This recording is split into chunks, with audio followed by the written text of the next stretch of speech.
Sharks are one group of animals that humans have an odd fascination with. Maybe it's their strength, or perhaps it's just because of the movie Jaws. Either way, we can't get enough of the aquatic predator. The helicoprine might just be one of the strangest and most unusual sharks to ever be born into the world, which should not be taken lightly since there are a few other crazy-looking sharks that we'll talk about later.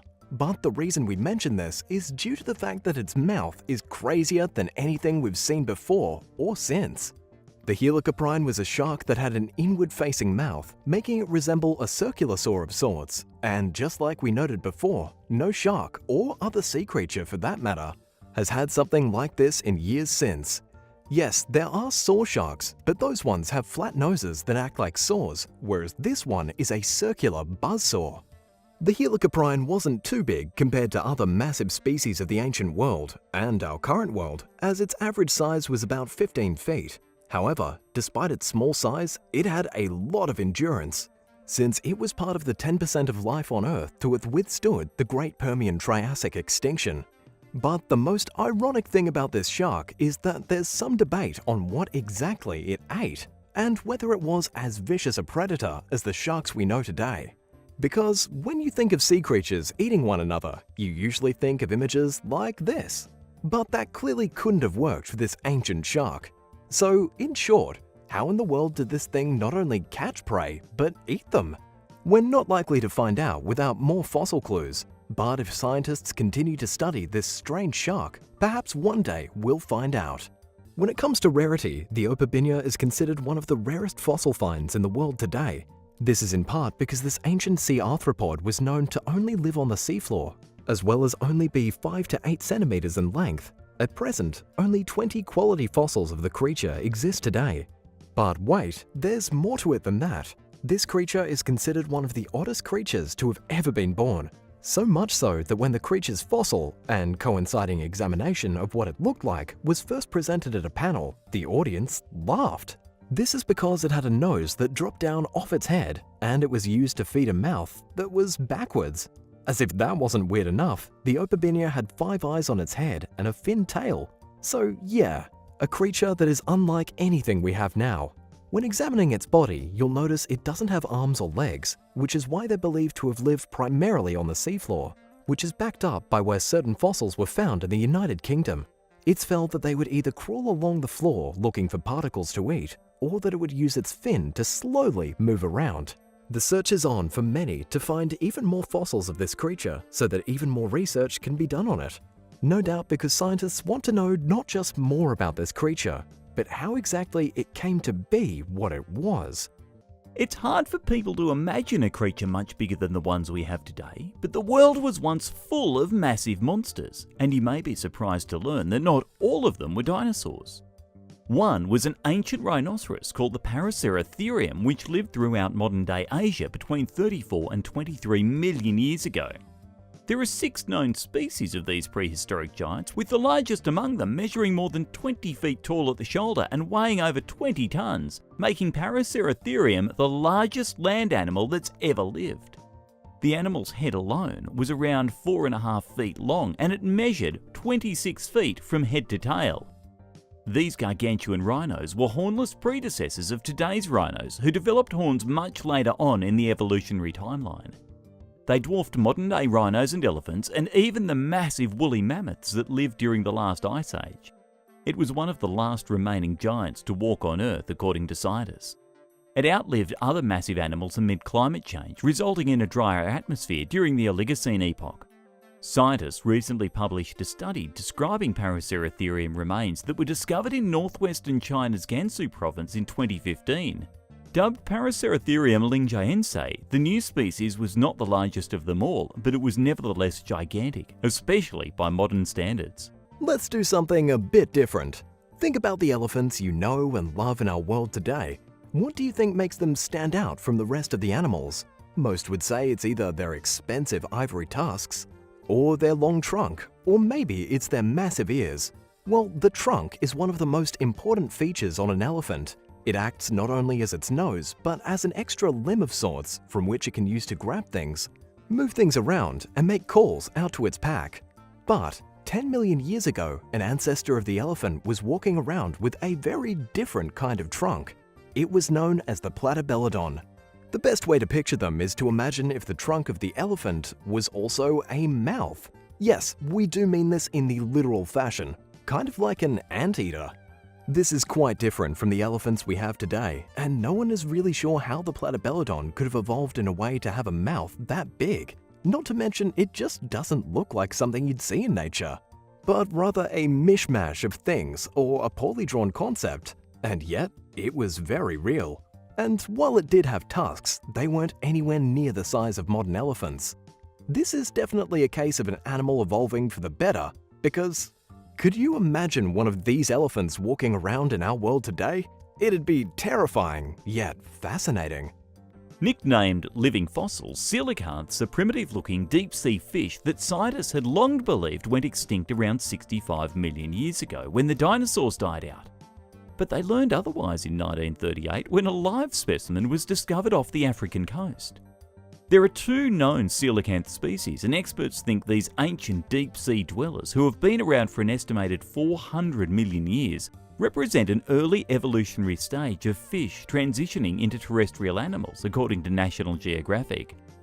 Found at up to 2,300 feet below the water's surface, coelacanths are both slow-growing and slow-moving.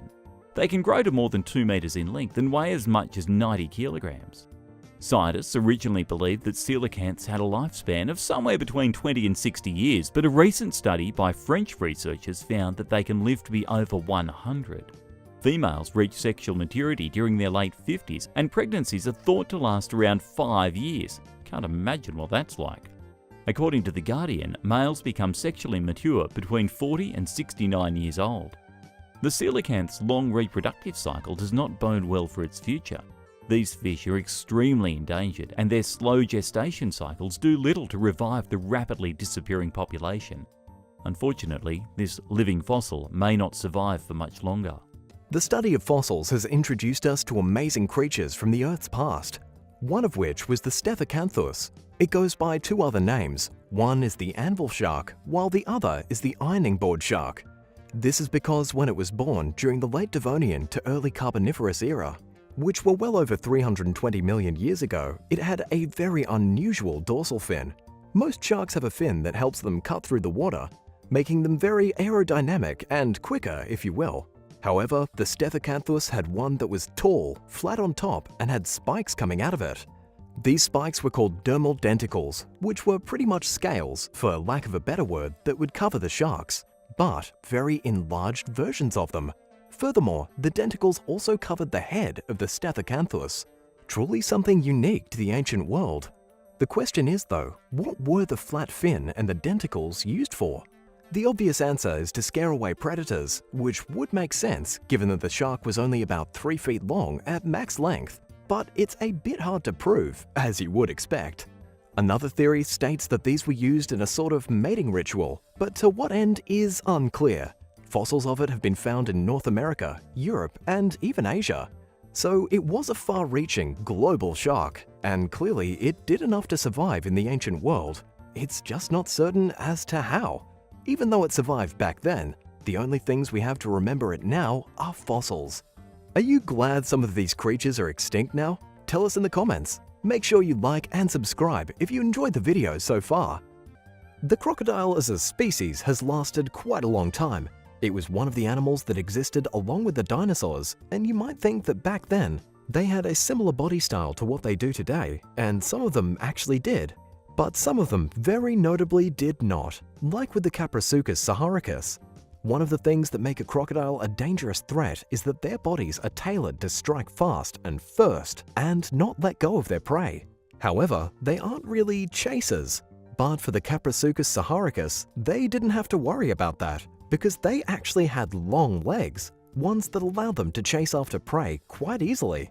Imagine a croc today with tall, long legs. And then imagine that crocodile in high heels. These creatures lived 100 million years ago, and they were apparently really strong, and it was said that they could not only chase after dinosaurs, but go toe-to-toe with them. That just makes it all the more curious that modern crocs aren't as good at chasing, and instead prefer to ambush their prey. Scientists in Siberia recently resurrected microscopic worms called Deloid rotifers after they spent 24,000 years in a state of nearly completely arrested metabolism, also known as cryptobiosis. They're one of several prehistoric life forms that have been revived after thousands of years frozen in permafrost, including a type of Antarctic moss that was regrown from a 1,000-year-old specimen, a 32,000-year-old campion flower, and nematodes, simple worms, from 30,000 years ago. While it's unlikely that larger creatures will ever be brought back to life, experts have proven that it's possible for small, multicellular organisms to survive for several millennia in a frozen environment, according to researcher Stas Malavin, who spoke with CNN. Once thawed, Deloid rotifers were able to feed and readily reproduced. A new study describes how scientists slowly thawed and froze modern-day rotifers and discovered that the microscopic creatures can withstand this process, indicating that their organs and cells are somehow protected from damage in the extreme cold. The Odestidae are some of the lesser-known species of shark from the prehistoric era. They belong to the Odestis genus, and were also known as the scissor-toothed shark due to their mouths.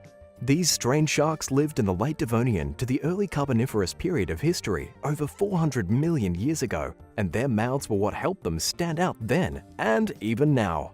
Most sharks have rather basic styles of teeth, but the Odestidae genus had ones that were curved, literally. The top jaw folded upward, while the bottom jaw folded downward. Thankfully, swimmers won't ever have to worry about being bitten by one of these guys. What's more, these sharks only had one set of teeth, which was unlike others of their kind who have teeth that regrow after they get worn or broken off. Due to these facts, it's unclear to many scientists how the scissor-toothed shark was actually able to hunt. The working theory is that they would use the teeth to slash at prey and then eat them after. Scientists do agree though that they were a fierce predator in the waters, mainly because they were over 20 feet in length. So they were clearly a shark species that had to adapt their techniques to get things done right. The Zophactinus was a bony fish that grew to rather impressive sizes in order to stay alive. At their peak, they could reach almost 6 meters in length. For comparison, that's about the size of a great white shark. The Zophactinus were also known for their large, sharp, needle-like teeth. However, despite being able to pierce various kinds of flesh and even rip off scales, Zophactinus were not known to chew their prey. Rather, they would swallow them whole and let the fish just die out in their stomachs. Kind of like how a dog might swallow his treat whole. An odd combination, but one proven by fossils of the strange prehistoric creature, as some Zophactinus were found with bones of fish in their stomachs that were almost complete. Despite many fossils being kept of the creature, there's still so much scientists want to know, including its birth stages. Only minimal samples of them have been found so far. A 300-million-year-old fossil dubbed the Godzilla shark was just formally named after being discovered in New Mexico during 2013. Recently dubbed Dracopristis hoffmanorum, or Hoffman's dragon shark, the 6.5-foot-long aquatic beast had 12 rows of sharp teeth and two 2.5-foot-long spines, hence its intense nickname. Named for the family who owns the land it was discovered on, the Hoffman's dragon shark lived when what is now New Mexico was submerged by a vast sea that covered much of Northern America. Known as the Western Interior Seaway, paleontologist John Paul Hodnett, who discovered the fossil, believes that the species lived in shallow coastal waters where it fed on crustaceans, fish and smaller sharks. Furthermore, he pointed out that its teeth were likely used for crushing rather than piercing its prey. The fossil represents the most complete specimen ever discovered within its evolutionary branch, which broke away from modern sharks roughly 390 million years ago and went extinct roughly 60 million years later, according to Associated Press. It's also the largest shark from its time period ever found in New Mexico, as Spencer Lewis, the curator of paleontology at the New Mexico Museum of Natural History, pointed out. Most ancient sharks are only identifiable by their teeth and vertebrae, as their cartilage skeletons tend to deteriorate over time, making the Godzilla shark an incredibly rare example of preserved prehistoric life. Let's imagine another scenario. This time, picture a sloth. These creatures are dubbed very lazy and slow in the modern world, and for good reason. The catch is that in the Ice Age, there were types of sloths that had much more active and aggressive tendencies. What's more, they were bigger than any sloth you've seen before, and likely bigger than any you could picture, a lot taller than most humans. Meet the Megatherium, a group of ground sloths that grew up to 20 feet long, which is longer than many land creatures today, including elephants. Another unique feature these sloths had were tails, which they used to help fend off predators who got too close for comfort, an adaptation that has since been lost to modern sloths, among other things, of course. Like what, you ask? Well, the Megatherium also had giant claws, as well as very thick skin, something that no doubt came in handy back then. The Megatherium lived primarily in South America, and despite their offensive capabilities, they were herbivores. The big question here is about the transformation and evolution into their modern forms, because, as outlined, they were powerful characters once upon a time, and now, not as much. In fact, you'd be forgiven for thinking that these two creatures weren't connected at all, because it certainly doesn't seem like they're related based on their appearances. But, as we know, looks can be deceiving. The ancient world had many flying creatures, and some of them you know very well, like the pterosaurs. But another flying creature that existed, and you most likely aren't too familiar with, is the Charopteryx. Not to be mean, but these weird prehistoric creatures were not exactly the most efficiently designed. Their anatomy is actually somewhat of a mystery. It was about a foot long, with 4 appendages which seem to have possessed thin flaps of skin like wings. The 2 forelimbs were very short. The rear limbs were a lot longer. The result is an odd-looking creature that makes one wonder how it got to be that way, and why and how it actually functioned. The belief is that the front 2 legs helped it to jump so it could fly, but in truth, scientists don't know if flying was its thing. Some suspect it was more of a glide. Not surprisingly, the Charopteryx was in a class of its own. Late last year, scientists in Germany confirmed that a 120 million year old fossilized dinosaur represents a new and very unique species, named Ubirahara giganteus. Discovered in the Lower Cretaceous Crato Formation in northeastern Brazil, this chicken-sized creature was covered in a moss-like material that researchers initially assumed was algae, but it was actually more similar to furry feathers. The dinosaur, which roamed the Earth around 110 million years ago, had 2 stiff, ribbon-like projectiles that were used for mating, rivalry, or intimidation purposes. Yet experts don't even know whether the specimen is a male. Based on its elaborate plumage, they believe it may have performed a fancy mating dance and that it was able to move its mane using muscles similar to those that porcupines use when they raise their spine. Lead study author Robert Smith claims that these feathers may have helped the creature survive, and the researchers pointed out that the species represents the first non-avian dinosaur ever found in the Crato Formation. The discovery attracted heavy criticism from Brazilian scientists who questioned the legality of the fossil's export to Germany in 1995 and called for the study's removal from the Cretaceous Research Journal's website. Meanwhile, study co-author Eberhard Frey argued that the fossil was transported to Germany with the Brazilian officials' blessing, but he also said that he was eager to negotiate a solution with Brazilian scientists. Quetzalcoatlus might be a mouthful to say, but it's also a mouthful of a prehistoric creature in general. This being was said to have been the largest thing ever to roam the skies in the ancient world, and then, when it would come onto land, it would be massive in height.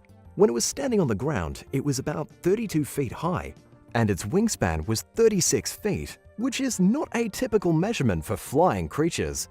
And when it walked on land, it would do so on all fours, another thing that isn't typical. As if all of that wasn't enough, the creature had an incredibly long and pointed beak, but no teeth in sight. Further adding to its uniqueness, this bird was thought to be so mighty that it was able to go straight into flight without any issue at all. So while it is crazy looking, clearly it knew how to make things work. The Metrodiaceus is basically a very strange looking prehistoric warthog. The two are very similar. Imagine a prehistoric Pumbaa, sort of. Its tusks weren't exactly like the tusks we see on warthogs today though. Instead of 2 tusks, the Metrodiaceus had 4 enlarged tusks that grew from the upper jaw, extending out to the sides while also curving upwards.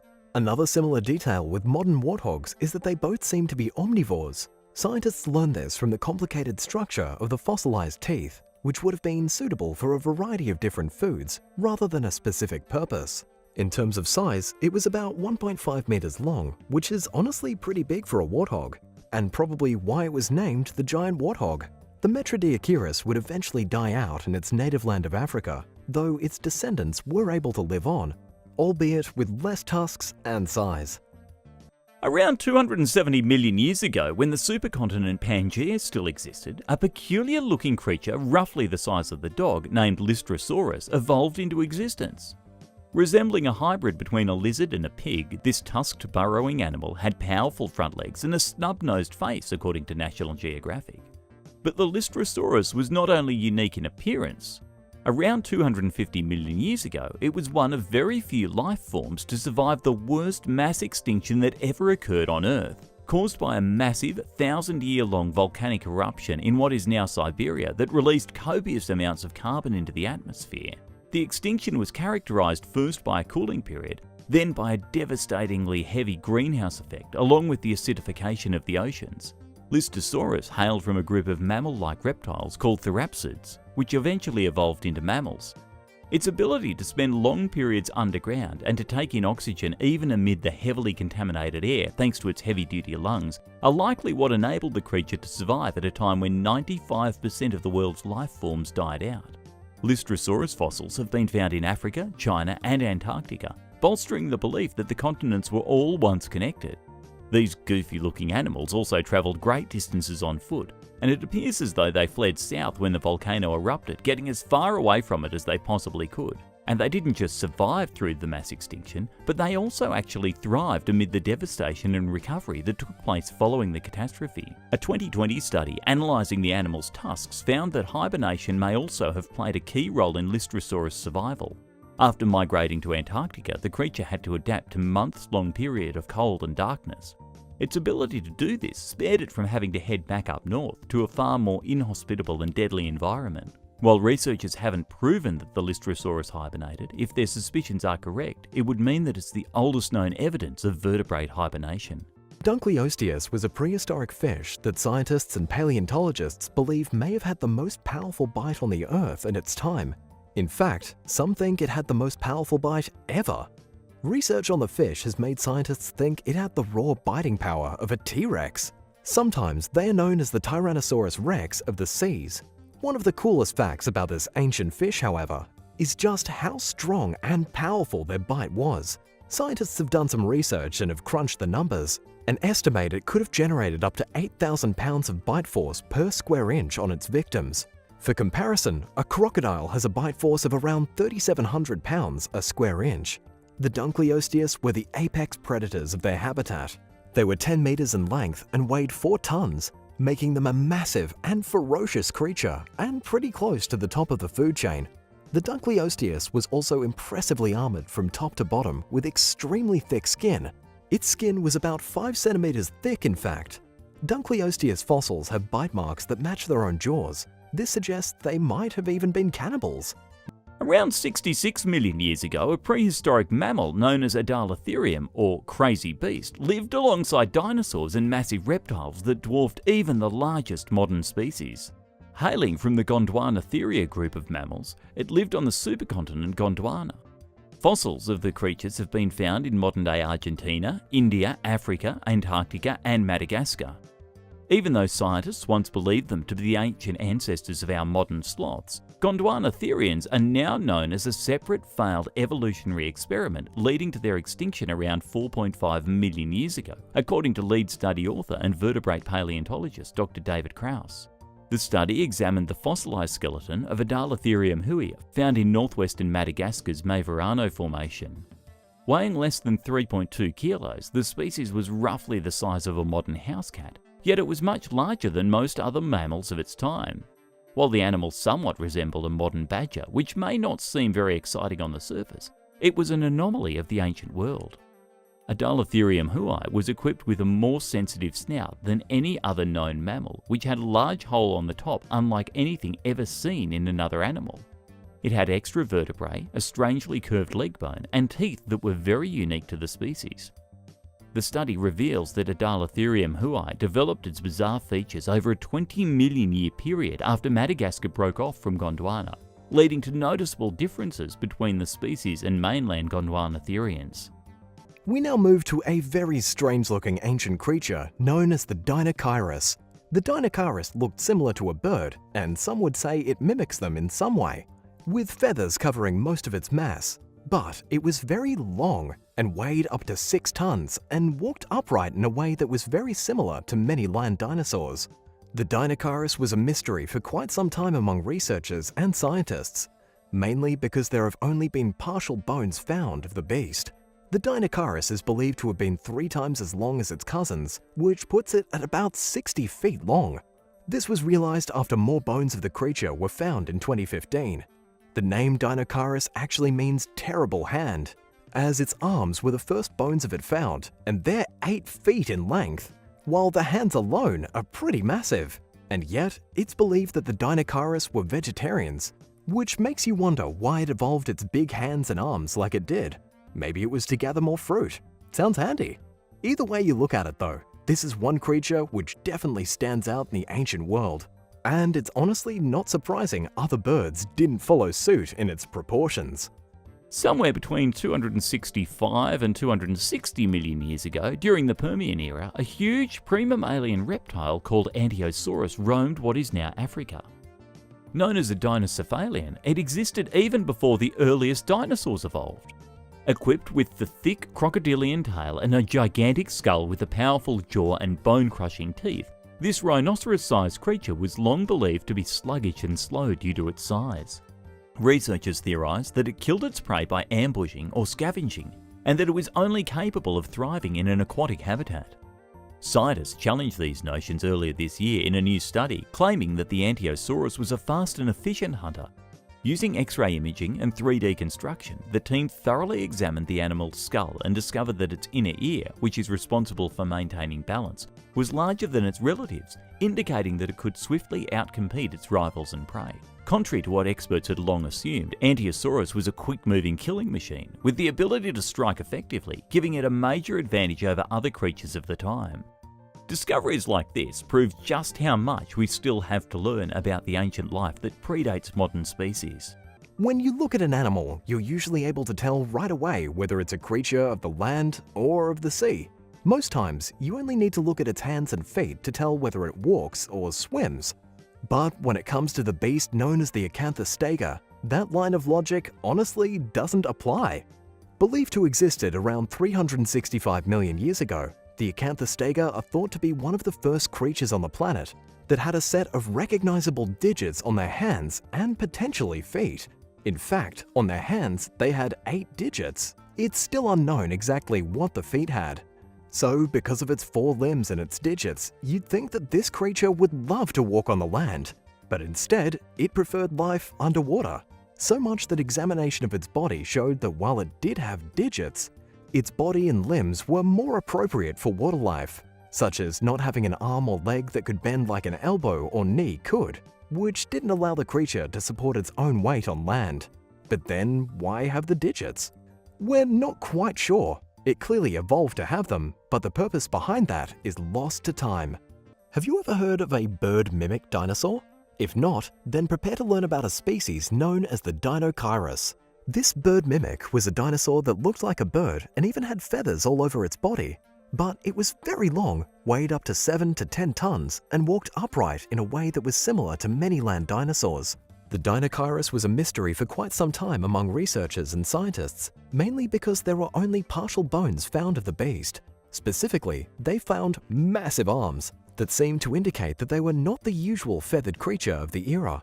The Dinosaurus is believed to have been 3 times as long as its cousins, which puts it at about 18 meters long. This was realized after more bones of the creature were found in 2015. The name Dinosaurus actually means terrible hand. Its arms were the first bones found, and they were pretty massive at nearly 2.5 meters. It's believed the Dinosaurus only ate plants, which makes you wonder why it evolved its big hands and arms like it did. Maybe it wanted to show off. Either way you look at it though, this is one creature who definitely stands out in the ancient world, and it's honestly not that surprising that other birds didn't follow in its proportions. Around 70 million years ago, at least 7 dinosaur species laid eggs as much as 400 kilometers north of the Arctic Circle in what is now northern Alaska.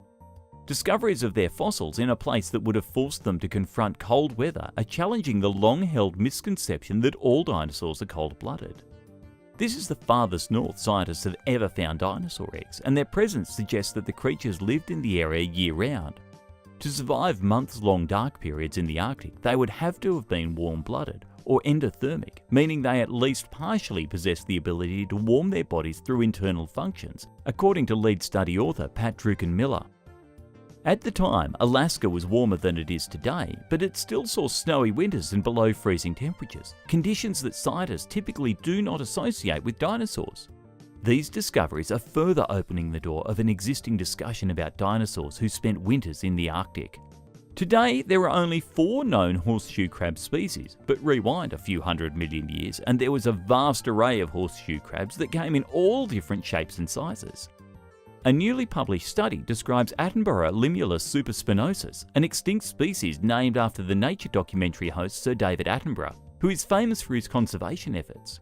The creature was one of many distinctly bizarre horseshoe crabs that lived between 250 and 200 million years ago, known as australimulids.